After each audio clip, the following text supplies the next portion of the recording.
没事吧？没事没事。你们三个怎么回事啊？啊，不好好练习，在这捣什么乱呢？在这跪2个时辰。刘嬷嬷，我们真的不是故意的，实在是踩了什么东西，滑了脚。嬷嬷，这儿有蚕豆，您看，玉兰姐姐准是不小心踩到了才摔倒的。这怎么会有个蚕豆呢？你怎么了？说话呀！啊，我刚刚噎着了。好端端的，你为什么噎着了？刚才口水没倒过来，一下子噎着了。口水没倒过来呀、这个周围全都是你嘴里的蚕豆味儿了，还想蒙我？手拿过来。我什么都没有。手拿过来。我真的什么都没有。刘嬷嬷。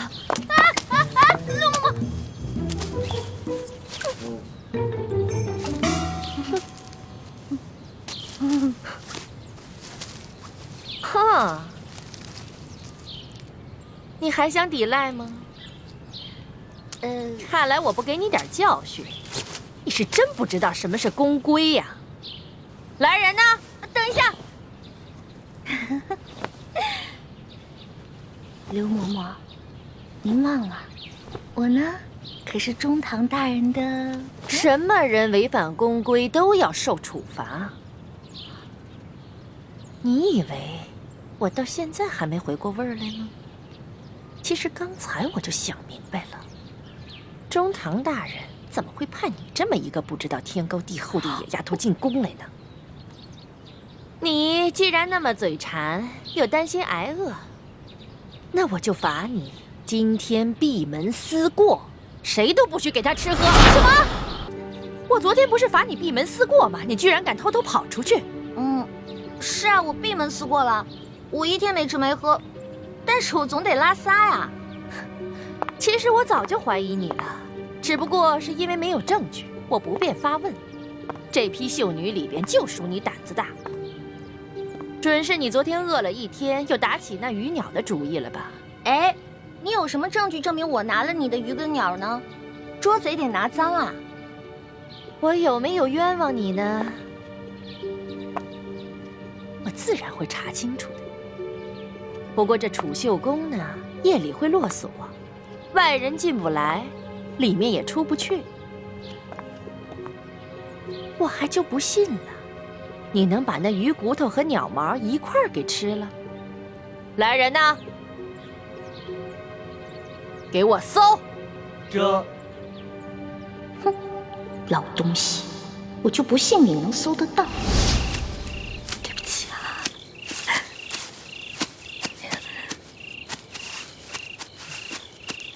对不起，对不起。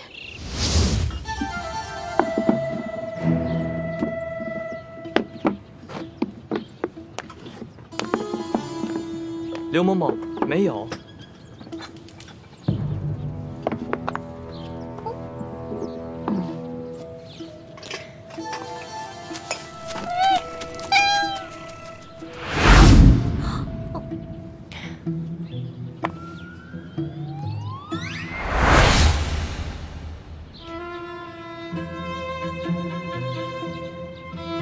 这个丝帕是你的吧？人赃俱在，还想抵赖吗？您看看，您看看，这被发现了。不过是这样的，昨天晚上啊，我是路过，我就看着这只鹦鹉想偷吃那条鱼，我就想着赶紧制止啊，我就拿我那个丝帕往他脸上一捂，没想到他就死了。到这个时候了，你居然还这么嬉皮笑脸的跟我口吐妄言呢！本来我今天就想打你20大板的，看你如此顽劣，胆30。这，哎，等一下。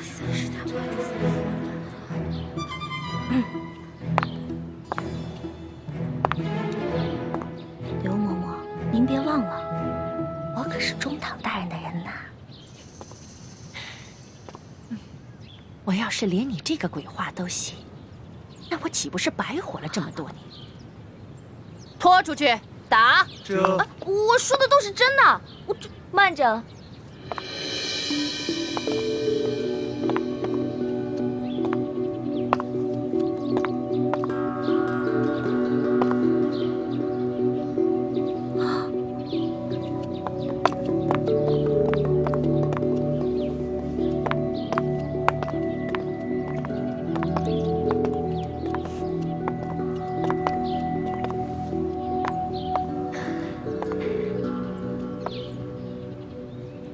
刘嬷嬷，可否借一步说话？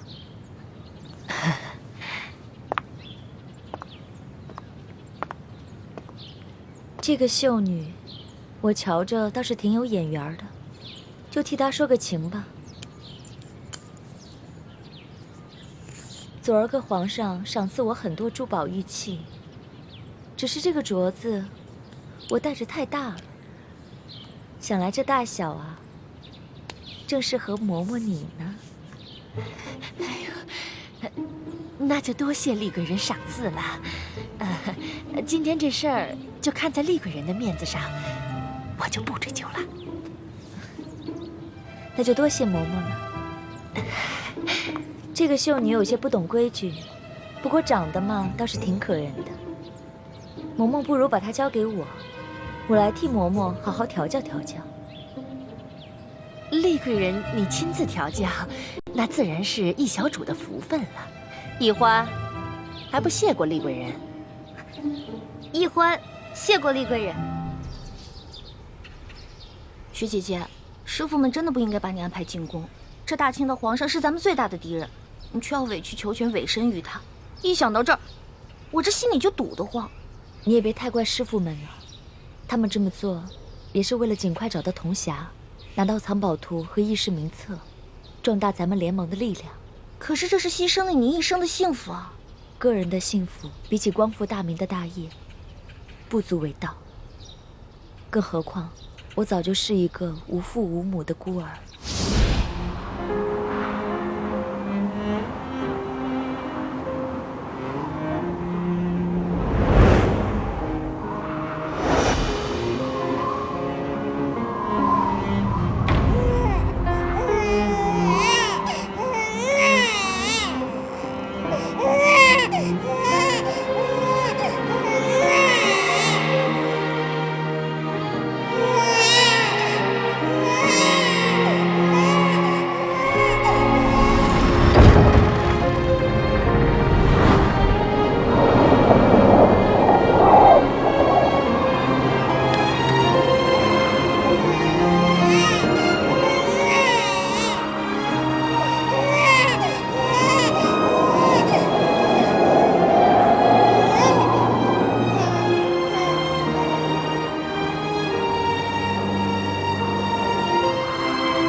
如果不是六师傅收养我，我可能早就冻死在冰天雪地了。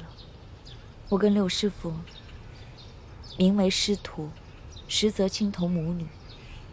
可惜，好日子没过多少年，梅花门就遭到了血洗。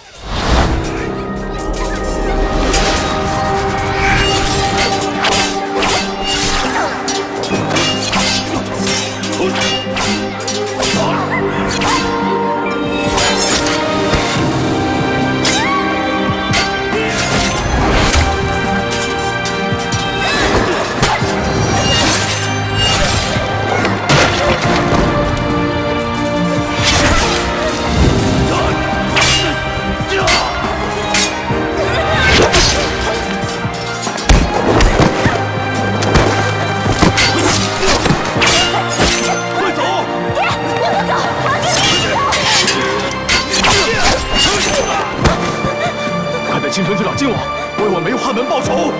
爷爷，我们跟你一起走。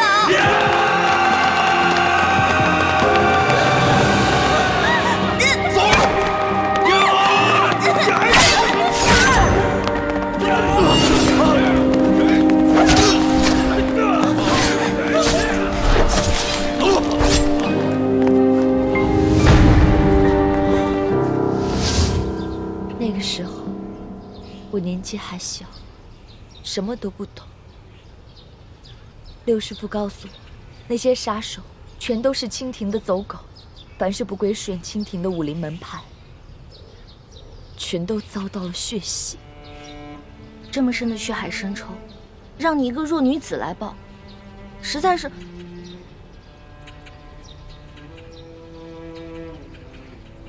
我都不知道说什么好。你跟我还不是一样吗？咱们明珠谷长大的孩子，都是同样的命运。就连你和大师兄，你们一个是大明最后一个太子，一个是大明未来的太子妃，可为了光复大明的大业，不也冒着险潜入这紫禁城了吗？可是我不一样啊，我进宫是为了引起康熙跟鳌拜的内斗，只要一旦得手，我们就可以撤了。可是你要一直以身试敌，留在这紫禁城里，直到找到铜匣为止。你也不用太替我担心，我一进宫就得到了皇上的宠爱。我跟六师傅正努力在宫中收买耳目，拓展资源，相信我们很快就能找到铜匣，完成任务。雪姐姐，从小我就觉得吧，大人为什么总是宠你，给你贵重的首饰、好看的衣服，谷里牛羊挤的奶不给我们喝，却给你泡澡，原来是想把你养大送进宫里啊！哎呦，我小时候实在是太小心眼了，居然还会嫉妒你。一欢，那个时候咱们都是小孩子，难免会争大人的宠。以前全谷的人都宠着你，可我一进谷，大家却更宠爱我了。换作是我啊，我也会嫉妒。但现在你都知道了，在师傅们的心里，最宠爱的人始终都是你。雪姐姐，你放心吧，我跟猪哥哥已经进了宫了，而且我还结识了皇上的心腹侍卫，叫做龙三，我们也会想尽办法帮你一起找到铜匣，到时候我们就可以一起离开这个龙潭虎穴了。好，我们一起努力。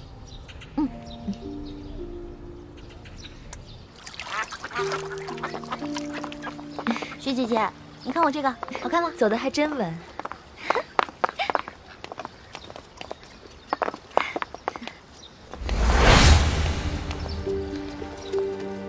爹，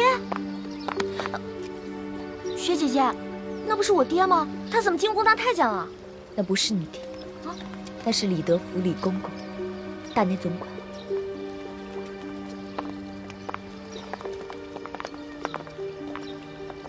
厉贵人吉祥。李公公安好。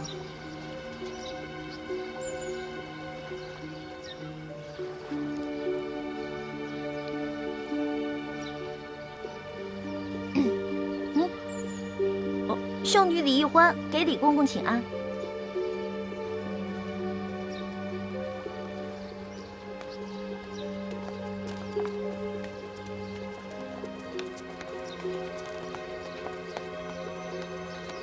雪姐姐，你没骗我吧？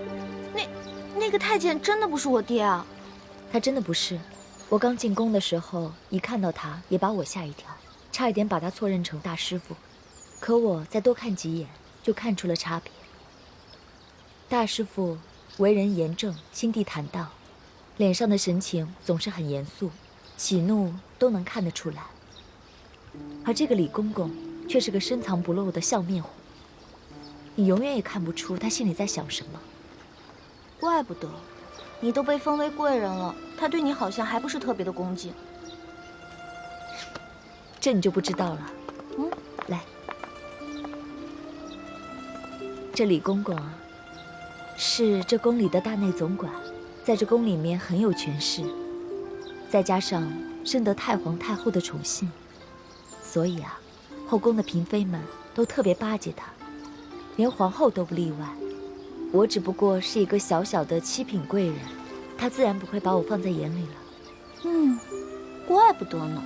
这个李公公刚才还对你打声招呼，跟我连理都不理。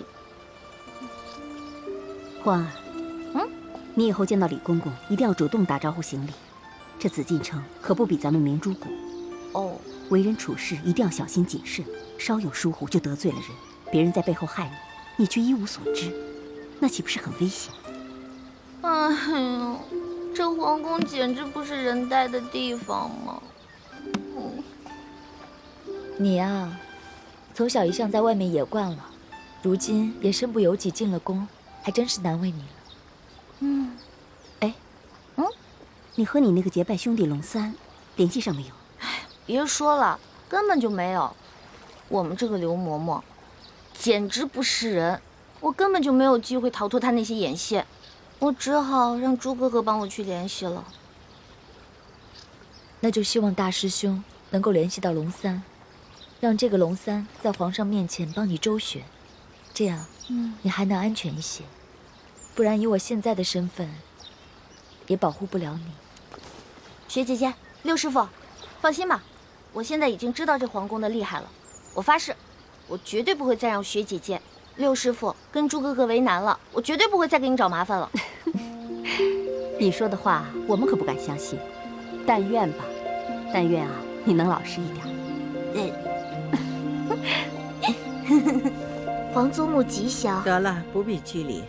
皇后，来坐吧。谢皇祖母。你们都退下吧。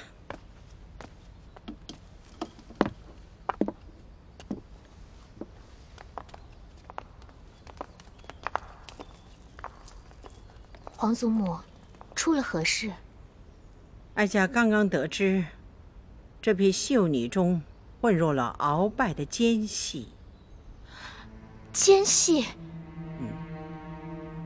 哀家是警告过他，以为他会收敛，没成想他更变本加厉了。哀家要是不给他发发威，看来他真是把哀家当成一个没有用的老太婆了。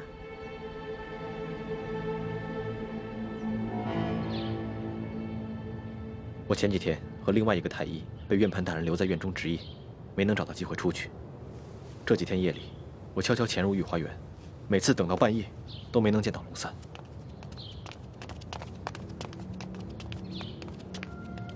他会不会跟你一样，被派到某处值守，没有机会跟我对接啊？你这个结拜兄弟龙三到底是什么身份？我问了那么多人，都没有人听说过有一个叫龙三的御前侍卫。不是，嘘，他跟我说的，他不会骗我的。你怎么知道他不会骗你？你没什么江湖经验，跟他交往又不深，他未必会真心对你。可是我们是拜了把子的。拜了把子又如何？你对他，不也隐瞒了你自己真实的身份吗？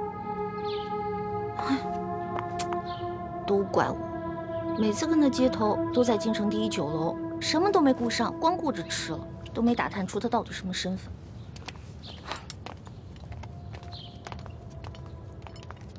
这个龙三，肯定是宫里的人，究竟是不是御前侍卫，就很难说了。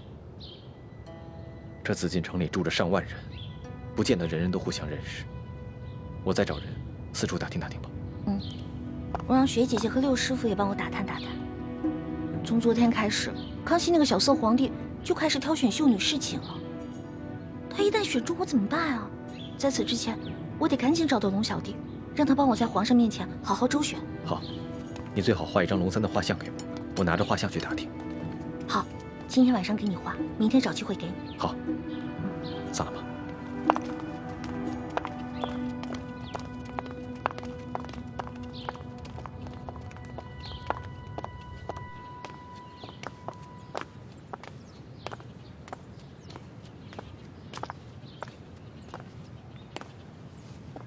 太皇太后，秀女富察荣惠觐见。荣惠给太皇太后请安，太皇太后吉祥。抬起头来。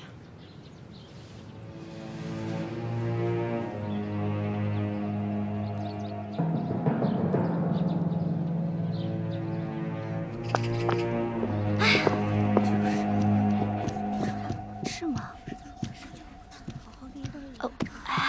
玉兰姐姐，他们这是怎么了？荣惠姐姐她……荣惠姐姐怎么了？她昨天不是被叫去侍寝了吗？她可是这批秀女当中第一个被叫去的，你不是还挺羡慕她的吗？她不知道做错了什么，惹怒了皇上，被太皇太后赐死了。惹怒了皇上，被太皇太后赐死了。我们大家都吓坏了。对了，今天晚上秀禾姐姐也去侍寝了，不知道她今晚的运气能不能好一点。我的天哪，我还是赶紧先画画吧。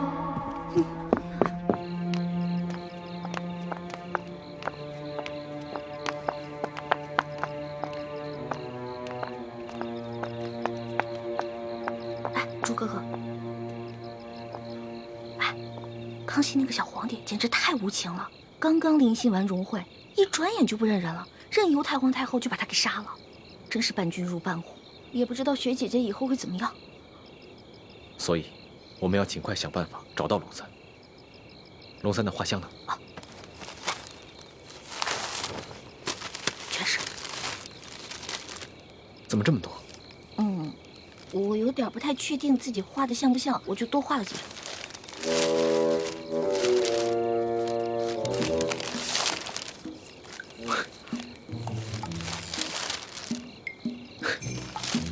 你这画的都是龙三？对啊，这张鼻子像，但是眼睛有点小。这张呢，这张眼睛画大了，下巴又不对。这张下巴像，可是眼睛有点小。这个眼睛还行，但是脸盘子有点大。哎呀，反正都还差不多，你自己看吧。环妹，以前在谷里上课的时候，就叫你认真一点，你就是不听。现在知道后悔了吧？哎呀，好了好了，别说我了，这时候批评我也没用啊。看来，我还是去御花园碰碰运气吧，看看能不能找到龙三。你去吧。好。传皇上口谕，宣秀女玉兰侍寝。妾玉兰，谢皇上恩典。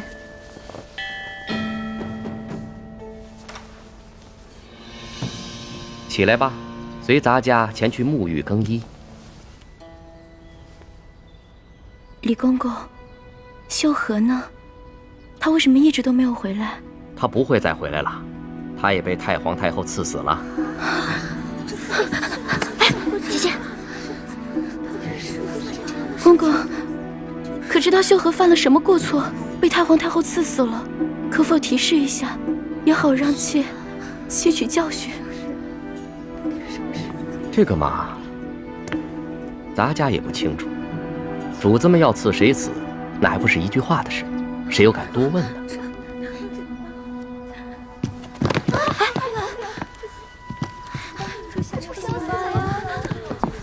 玉兰不会吧？真后悔，早知道我就不进宫了。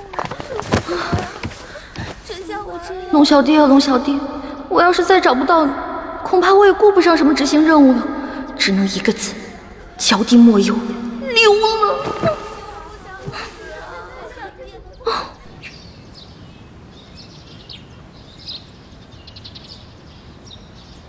混入秀女中的3个奸细，都被哀家给处置了。这下皇上该清静了。皇祖母，如此一来，鳌拜一定会对你老人家怀恨在心的。这宫中啊，爱哀家的，恨哀家的，就像哀家的头发丝一样多。如今他们也老了，这头发细的也都掉得差不多了。哀家就是为了皇上，不管他是明枪或暗箭，哀家都能挡得住。皇祖母，皇上常说，没有皇祖母就没有他，是您为他和大清江山撑起了这一片天。那是，哀家跟皇上相依为命，这么许多年不容易呀。皇上啊，是哀家的命根子啊，他只要不像他的皇阿玛，哀家就心满意足了。皇祖母放心，皇上不会重蹈先皇覆辙的。这么多年来，皇上从来没有对哪个妃子特别上心过。宫里来了那么多的秀女，皇上似乎也没有多大兴趣。他才多大，正当年少，又急于亲政，这男女之事啊，自然不往心里去。当他的朝局一稳定，那可难说了。你看他的皇阿玛遇到那董鄂妃的前后判若两人呢。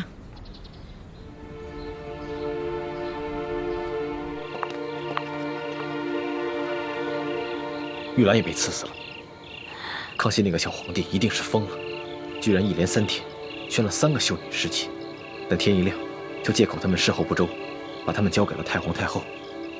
太皇太后竟然把他们都给刺死了。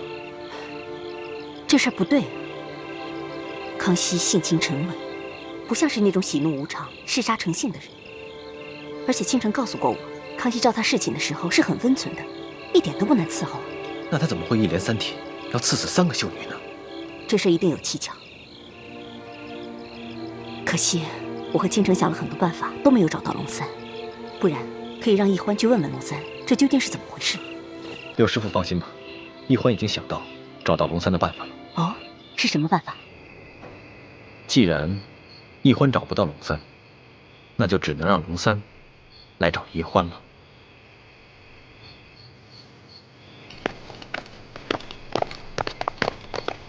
哪在？哪儿呢？那儿呢。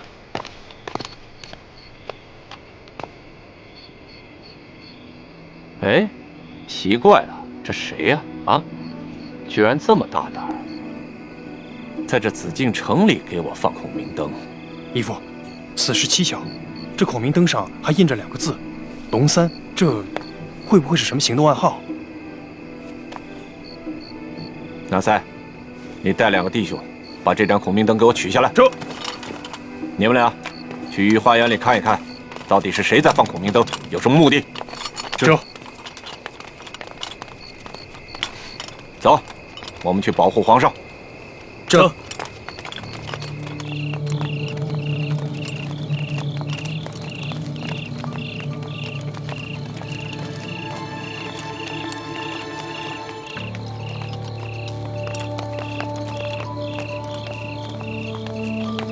皇上还没有就寝吧？皇上正在批阅奏章，我有要事要见一下皇上，有劳公公帮我通禀一下。好，左大人，请你稍后。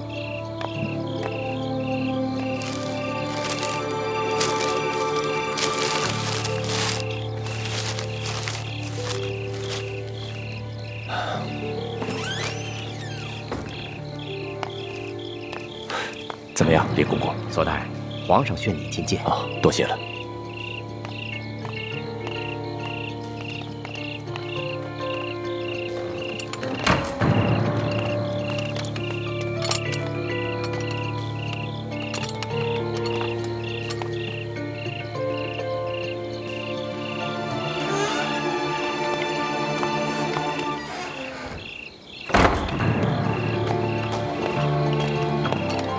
皇上有旨，撤回御花园搜查的侍卫。从今天开始，如果再发现像今天晚上这样的孔明灯，一律直接上报，不许私下议论，违旨者斩。这。左大人，皇上这道旨意到底有何深意啊？当奴才的，不要随便的猜测圣意，按旨办事。老奴失言了。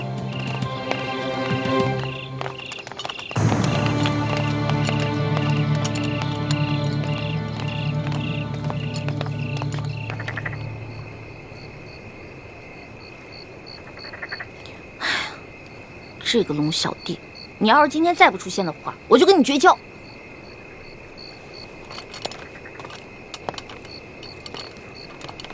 大哥，大哥，大哥，大哥，大哥，大哥，大哥！我呀，龙小弟。大哥，你怎么变成了个女的呢？我呀，我是奕欢的妹妹，奕成。大哥，你可别开玩笑，你手上那个玉扳指还是我结拜的时候我送给你的呢。这个呀，这是我大哥送给我的。这不可能，我大哥答应过我送给他的东西他不会转送给别人的，所以大哥，你到底是男的还是女的呀？龙小弟，我发现你这个人啊，身体不强，功夫还差，这江湖经验更是差得离谱，连我女扮男装都看不出来。我告诉你啊，亏得你是在皇宫里当差，你要去江湖混啊，早被别人当成下酒菜给吃了。得了吧，我早就认出来你是女的了。只不过我出身于官宦之家，从小见的女子都是胆小羞涩，大门不出二门不迈的。头次见到你这么大胆子，还敢溜进宫里偷吃东西，我呢就想看一看，接下来你还会耍什么花样。你的意思是说，你早就看出来我女扮男装了？我只是没有江湖经验，可我不是傻瓜呀。反正我们都已经结拜了，我就是你大哥，你就是我小弟，不管我是男是女的，你都得喊我大哥，知道吗？不行不行，你只比我小1岁，又是女的，你还让我叫你大哥？哎，你就老老实实做我的小妹了。哎，不行不行不行，从小当小妹我都当腻了，好不容易落个大哥当当。我告诉你啊，这个当大哥啊，不是按照年龄，不是按照性别，而是按照能力的大小。如果你能打过我的话，大哥给你当啊。好吧，论武力，我确实不是你的对手。哼哼，哎，可是你穿的这一身女装，让我叫你大哥，我真的是叫不出口。要不然，我叫你大姐。我呸！大姐多难听啊！大哥大哥大哥。哎，不行不行不行不行，大哥，哎，这样吧，我叫你老大好了。行吧，只要你承认我比你大就行。我问你，罗小弟，这几日我哥哥约你在这儿见面，为何都不露面啊？这前2天啊，皇上派我秘密出宫执行一项任务，我这不刚回来吗？那我跟我哥哥四处打听，为什么都没有人知道你龙三这个人啊？老大呀老大，还说你江湖经验丰富呢。哎，你看看这宫里边宫女、太监、侍卫加起来上万人，那有些人在宫里边生活了一辈子，还不能全认识呢，这有什么好奇怪的？听你这么说，好像是有点道理。我大哥是不是跟你说了？其实我就是鳌拜。嘘，咱们找个安全的地方说。走。哎，你慢点儿。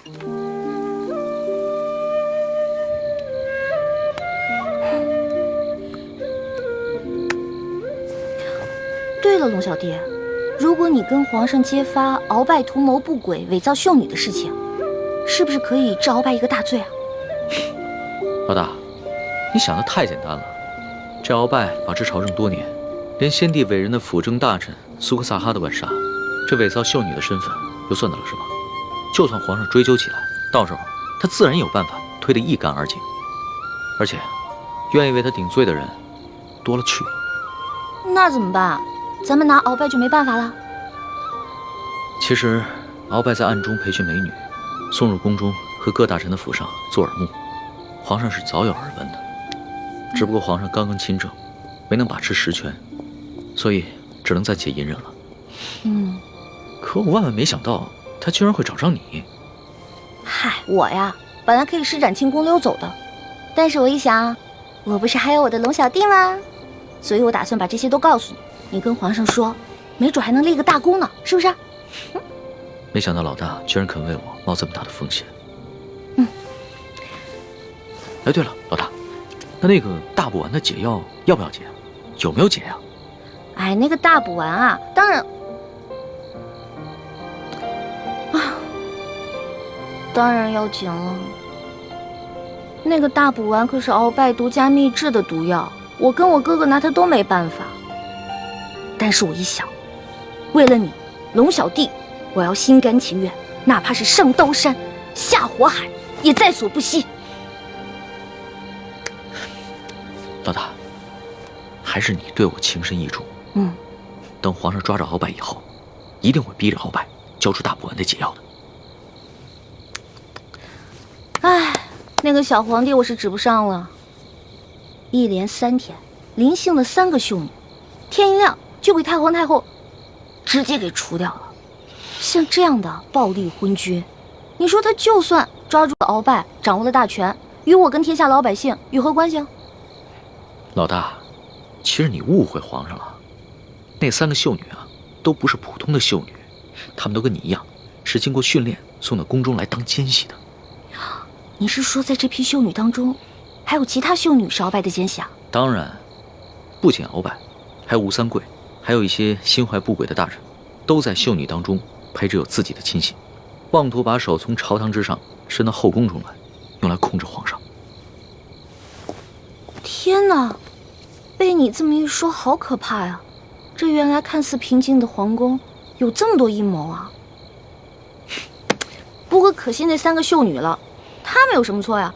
她们肯定也是受人胁迫才不得已的。哎呀，这个皇帝心真狠，把他仨全杀了。老大，这权力之争啊，不像是请客吃饭，而是你死我活的较量。皇上要是在这个时候仁慈一点，那他就会被像鳌拜那样的权臣掌控得死死的。龙小弟，你说皇上会不会把我……若是皇上呢，悄悄派人查出你的底细啊，那你这小命肯定就不保了。但是我已经跟皇上禀报过，所以一定会保你没事的。真的啊？而且你要是配合皇上抓住了鳌拜，一定会立下大功的。哎，如果我配合皇上抓住了鳌拜，他是不是可以给我好多奖赏？那当然，赏赐的金银珠宝，你3辈子都花不完。真的假的呀？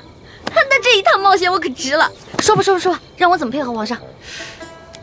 怎么配合皇上？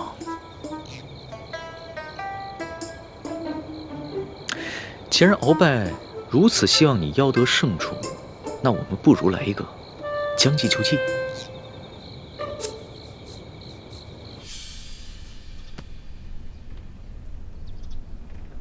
小主的身子并无大碍，可能是饮食不调积了食，待我为你开几服消食化积的药，服下便好了。哎呦，可不及时嘛！这宫里的茶点饮食实在太好吃了，我一吃根本停不下来。这宫里处处潜藏着危机，你要把性子收敛一点。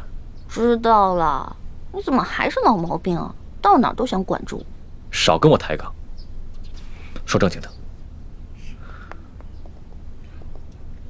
我觉得龙三的计划不妥。你别忘了，你是大明晋王的郡主，我未来的太子妃，怎么能去给大清的皇帝侍寝呢？又是这句话，我不是都说了吗？不是真的去侍寝，这是他跟皇上商量的一出戏，为了骗鳌拜的，不会真的去给小皇帝侍寝的。话虽如此，可是如果你真的进了小皇帝的寝宫，这半夜3更孤男寡女的，小皇帝又是青春年少，你又这般貌美，万一他想假戏真做了怎么办？不入虎穴焉得虎子。而且龙三都跟我说了，前段时间这个小皇帝啊，中了鳌拜的慢性毒药，大伤元气，到现在还没有恢复呢。对你呀，我永远没办法放心。我给你准备了一条浸过蒙汗药的丝巾，如果他真的对你起了色心的话，你就想办法让他嗅这条丝巾，你自然就没事了。小心藏好。记住了，如果你真的让他占了便宜的话，你就干嘛？吃了我？你就知道欺负我，我自然不敢对你怎么样。可是如果他真的，我就算豁出我这条命，我也要宰了他。猪哥哥，平时看你挺稳重的，怎么一到这种事上那么冲动？你看我，平时虽然很任性，但是这种大事上绝不糊涂。放心吧，而且我有轻功啊，就算我遇到什么危险，我可以逃掉啊。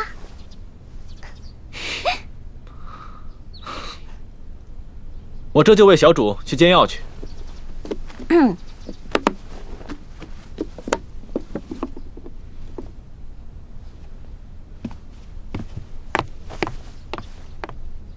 哇，这么厉害！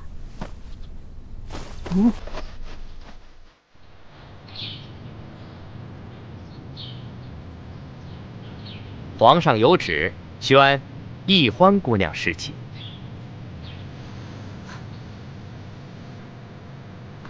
臣女易欢，谢皇上恩典。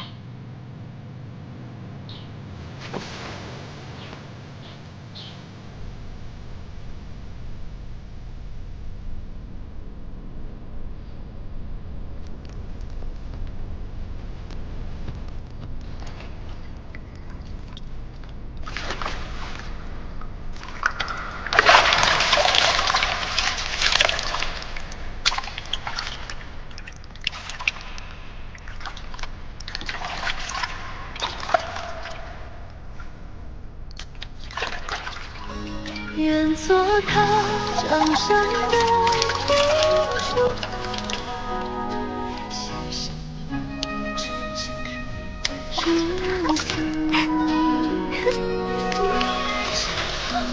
我心细细地流下回来情丝。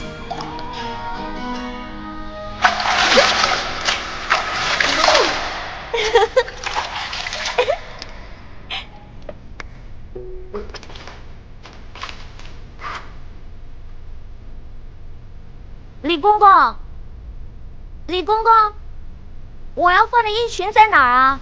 一欢姑娘，侍寝是不能穿任何衣服的。你要是沐浴完了，就请出来，我们为您裹上红绸，然后呢，就抬去皇上的寝宫。不能穿衣服啊？对，就连任何首饰都不能戴。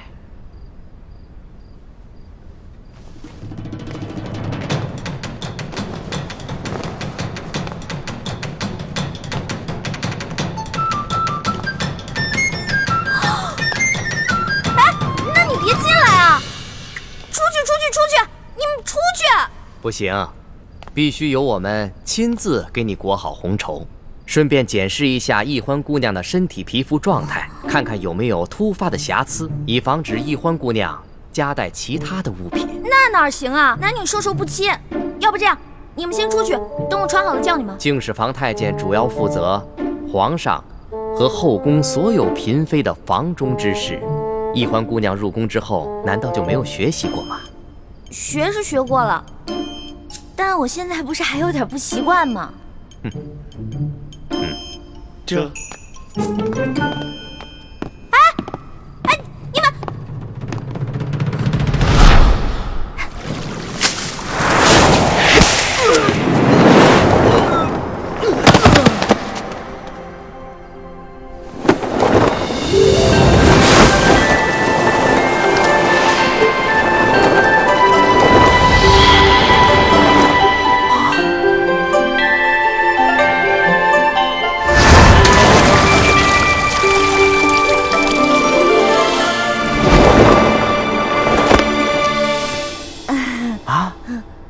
易欢小主，你居然会轻功？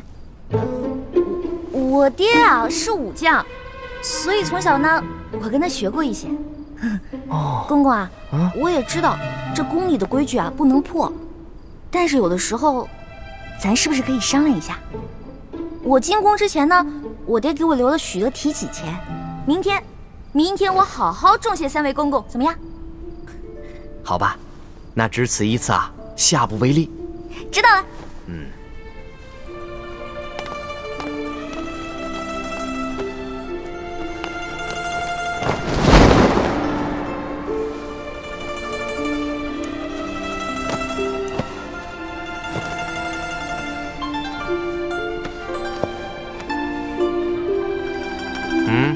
这。哎，那个公公，我把那个丝巾拿一下，我的丝巾。我的丝巾！哎，公公！易欢姑娘，别说丝巾了，一根丝线都不能带。我的丝巾，公公，我的丝巾！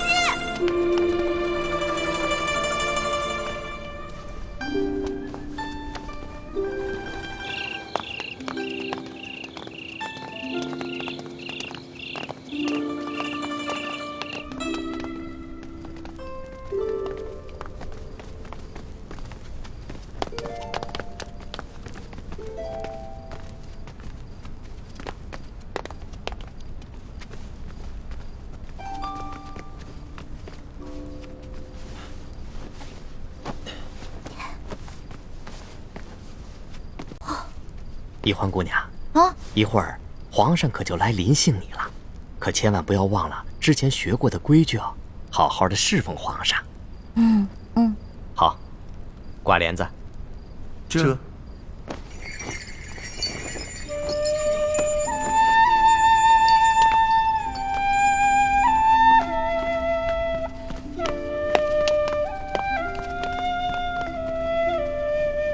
原来这就是皇帝的寝宫啊！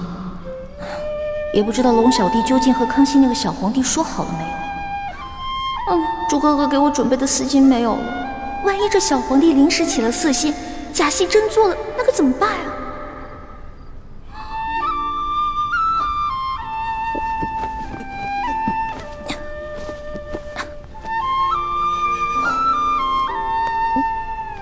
完了完了，猪哥哥要是看到我穿成这个样子，肯定会气个半死。要不趁这个小皇帝还没来，我赶紧溜了吧。万一那个小皇帝怒了砍我的脑袋，那龙小弟肯定会帮我求情啊。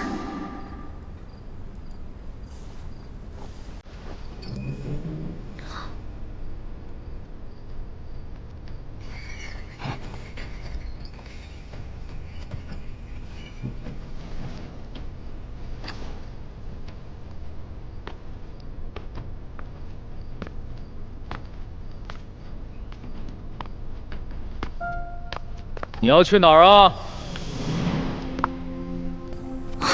你谁啊？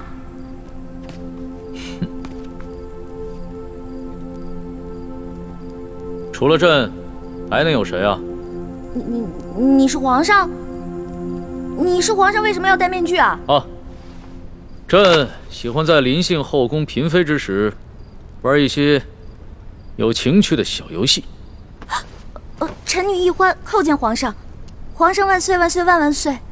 起来吧，这里又没有外人，不必那么拘束。谢皇上。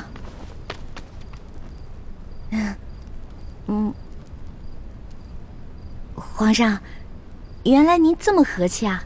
我一直……不，说错了，臣女是臣女。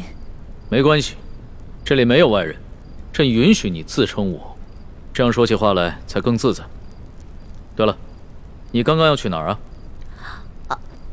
我刚刚觉得这屋太黑了，我打算出去找几盏灯，拿回来点一下。朕在就寝的时候啊，喜欢光线暗一些。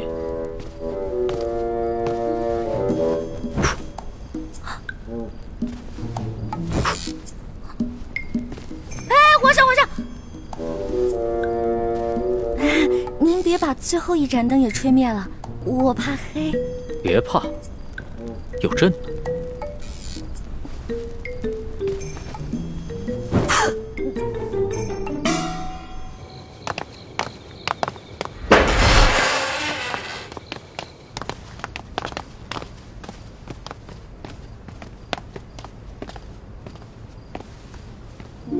微臣李建清叩见厉贵人。李太医免礼。谢厉贵人。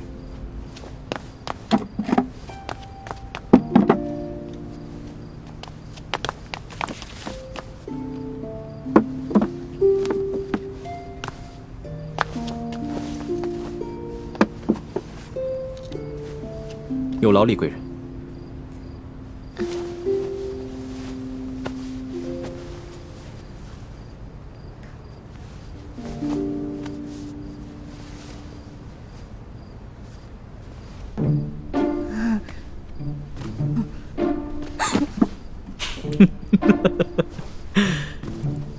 你看起来好像在发抖啊，很怕朕啊？我没有，我只是觉得这屋子比较冷而已。哦，你穿的这么少啊，难怪会冷。要不然这样，你到朕的龙床上躺一会儿，盖着被子暖暖身子。哦，让我上床，这小皇帝果然没安好心。我突然不冷了。那就让朕抱抱你，替你暖暖身子。你果然很怕朕啊！可是朕听龙三说过，你的胆子一向很大，你在他面前提起朕来，那可是从来都不怕的呀。皇上，我不是怕你，我就是怕你离我太近了。咱不是说好了的吗？朕和你说好了什么呀？不是我跟您说好的，是龙三跟你说好的。您忘了，咱们这次只是将计就计。您假装宠幸我，为了博取鳌拜的信任啊！今天晚上的事情是假的，不是真的。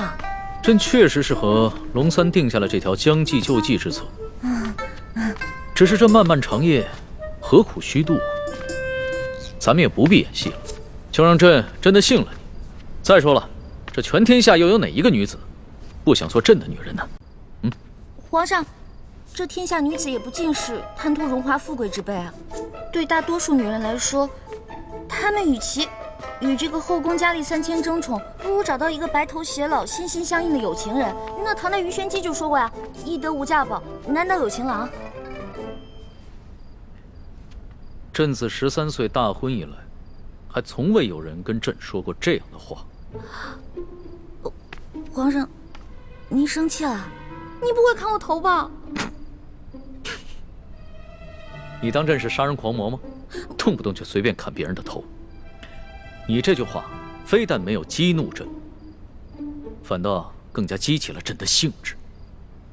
我看咱们也不必苦苦作戏了，就让朕真的信了你。待共度良宵之后，朕便封你做贵人。皇上，你觉得如何？皇上，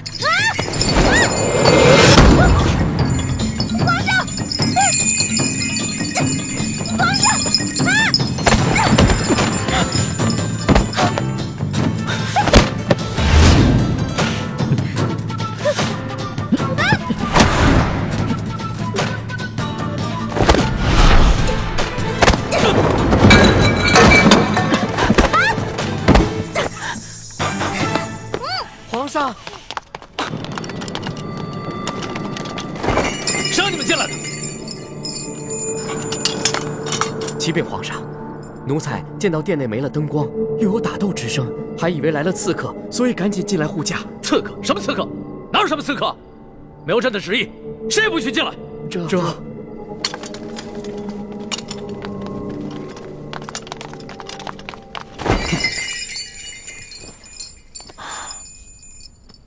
好了，别再动手了。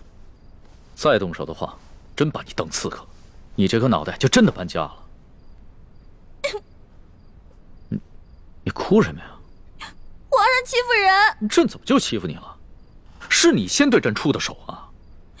这还是第一次有人敢在朕的龙床上对朕大打出手，只怕也是古往今来第一个敢在龙床上对皇帝大打出手的女人吧？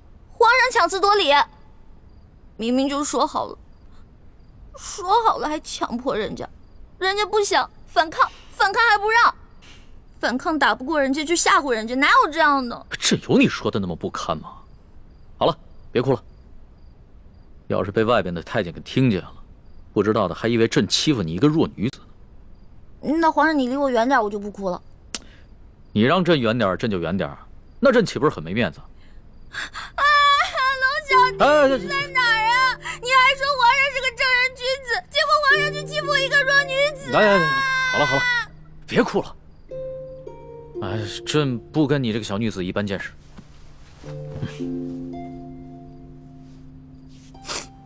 去找太医院的当值赵方抓药，我还要留下来给厉贵人扎针。是。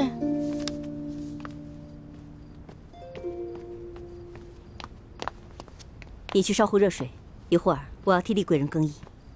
是。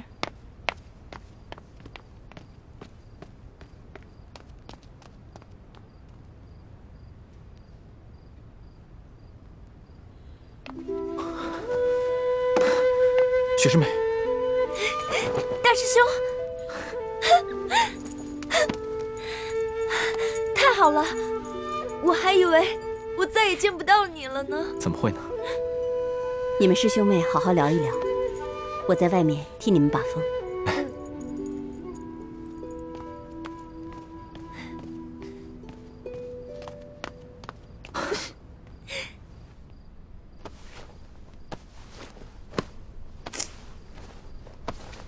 你找什么呢？我想找个手巾擦擦脸。这龙床上哪有手巾啊？朕也不想传太监打扰我们。哎，你又想干嘛？放心吧，朕不会动你的。朕堂堂天子，一言九鼎，给你擦个眼泪。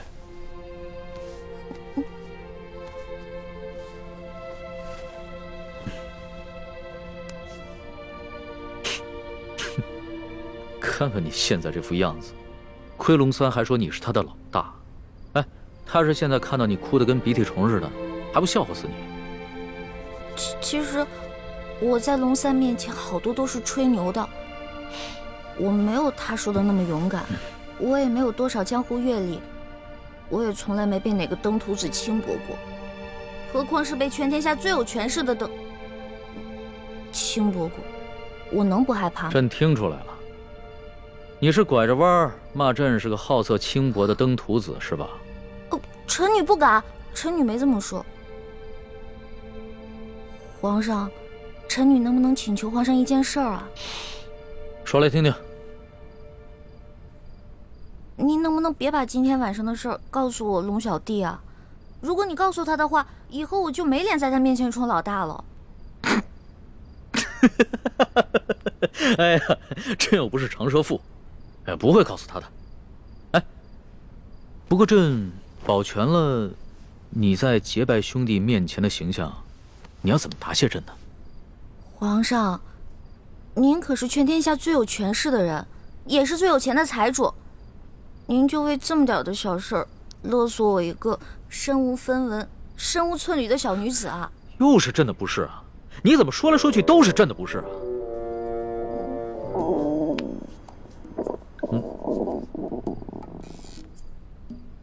什么声音？是我肚子叫。我今天晚上实在太紧张了，所以没有吃晚饭，现在特别饿。朕想起来了，你最大的爱好就是吃。龙三跟朕说过，你现在在替朕办差，朕也不能让你饿着肚子。说吧，想吃什么？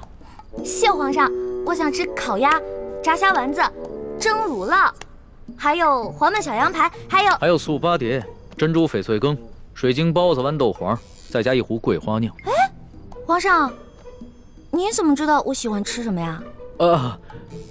这个是龙三跟朕说的。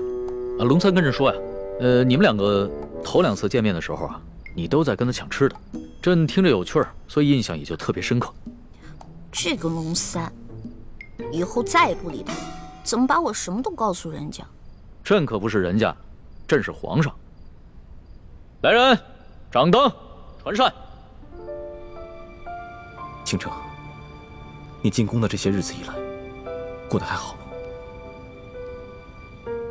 我不得不离开你们这些亲人朋友，来到这个活死人墓一样的紫禁城，和成百上千的女人争奇斗艳，来取悦我们最大的敌人。你说我能过得好吗？对不起，倾城，要你冒名顶替舒婉欣进宫的方案，我本来是不同意的。可这是6位师傅一致的决定，我也无力反对。大师兄，你不必自责。就算你反对，我也会主动要求进宫的。毕竟我们这些在明珠谷长大的孩子，没有一个人能为自己活着。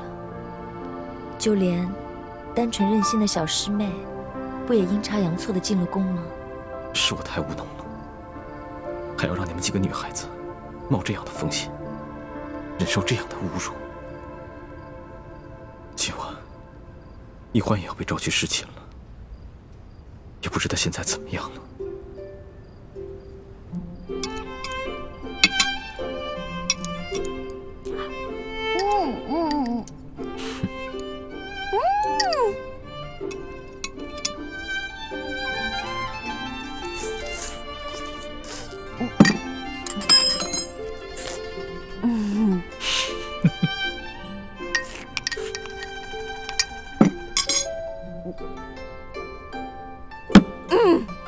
饱啦。吃好了。谢皇上恩赐。撤掉吧。这。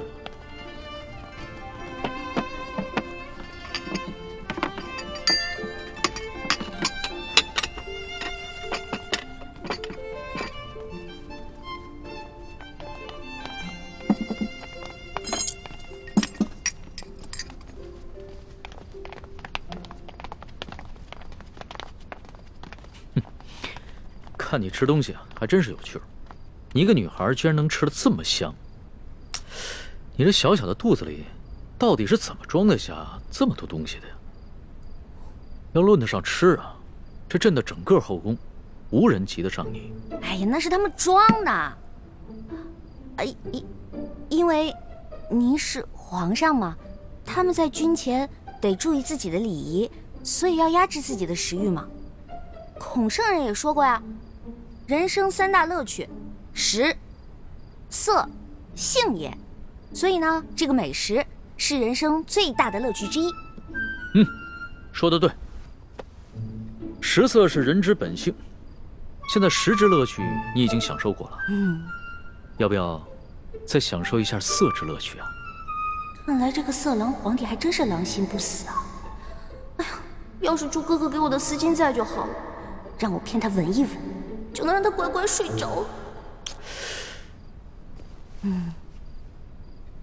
哎呀，这一夜良宵还剩一半啊！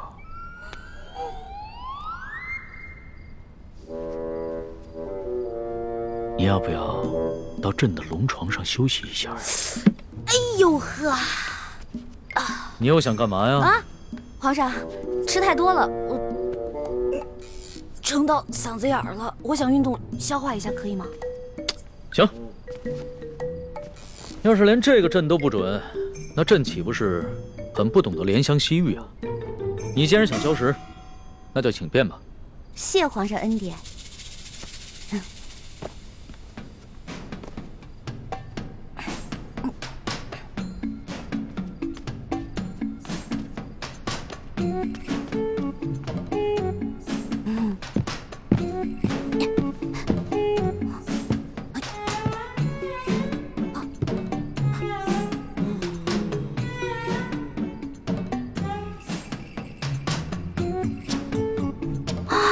色狼皇帝还真是耐心啊！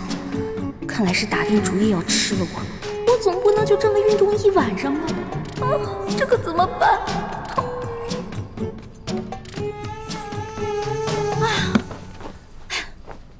累死我了！你累了？那要不要到朕的龙床上休息一下？哎呦，皇上，我可能吃坏肚子了，我肚子特别疼。刚才吃了好多杂七杂八的，特别疼。现在你肚子疼啊？啊，那要不要朕传个太医给你瞧瞧？哎，那不必了，我只要回自己的房间睡一会儿就行了。既然你都要躺在床上休息，那为什么要回到自己的房间休息呢？朕的龙床一样可以休息啊。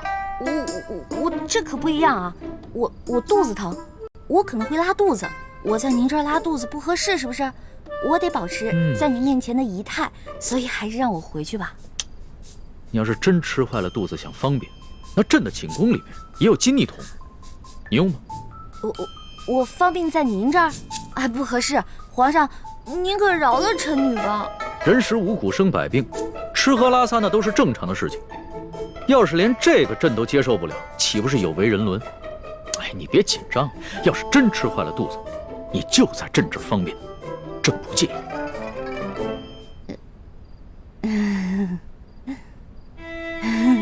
你看着我干嘛呀？黔驴技穷了，是吗？这个色狼皇帝想吃了我，门儿都没有。哎，有了，我可以骗他行酒令，我灌醉他。为什么又不说话了？是不是又在想什么花招啊？哎，皇上，咱们玩耍骰子赌酒吧。这样，咱们赌，如果你赢了，我就听您的上龙床；但如果你输了，您就让李公公送我回去。怎么样，敢不敢赌啊？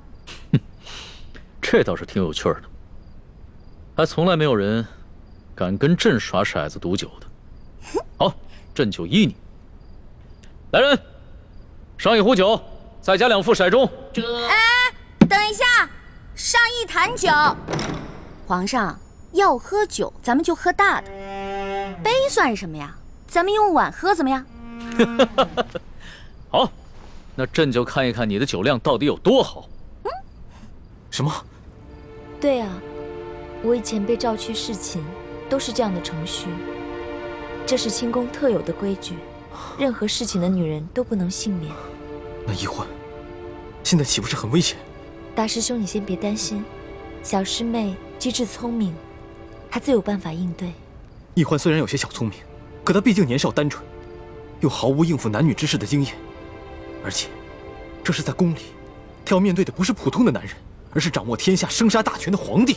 大师兄，你身份特殊，千万别冲动啊！不行，不能在这里坐以待毙，我要想办法去离乾清宫最近的地方，万一出什么意外的话，我好及时出手相救。如果事情真的到了那一步，那我和师父只好放弃潜伏的任务，大家一起杀出紫禁城。不行，不到万不得已，你们千万不能暴露身份，否则我们就前功尽弃了。你跟六师父最重要的任务，就是潜伏在紫禁城里，找到关系到大业成败的铜匣，还有金钥匙。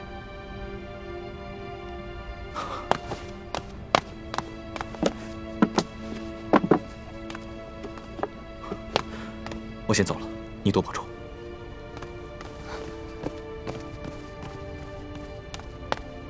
大师兄，为了易欢的清白，你可以不顾生死，而我呢？我在这里以身试敌，你对我就只有歉疚吗？皇上不好意思啊，您输了，喝酒，喝。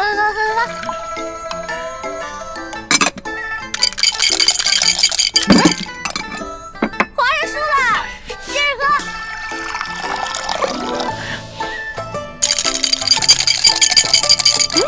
又输了，来，我给您满上。又输了，输了，又输了，输了，接着喝。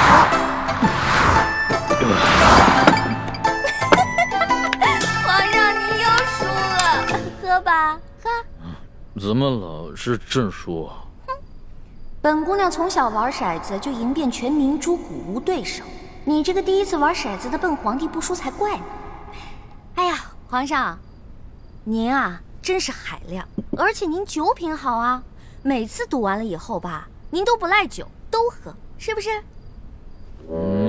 笑，真是天死，怎么会赖账呢？快喝吧。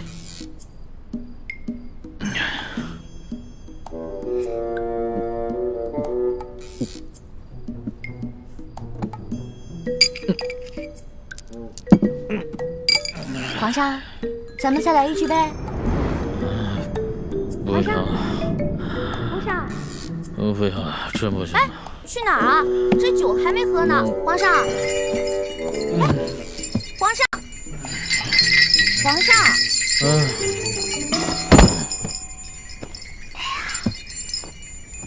让我看看皇帝长什么样。让我看一眼。易欢姑娘，李公公，皇上已经安寝了，易欢姑娘，请回吧。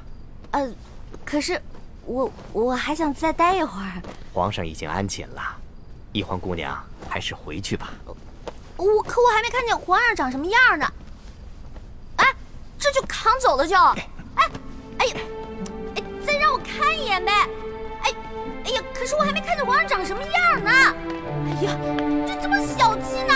小气！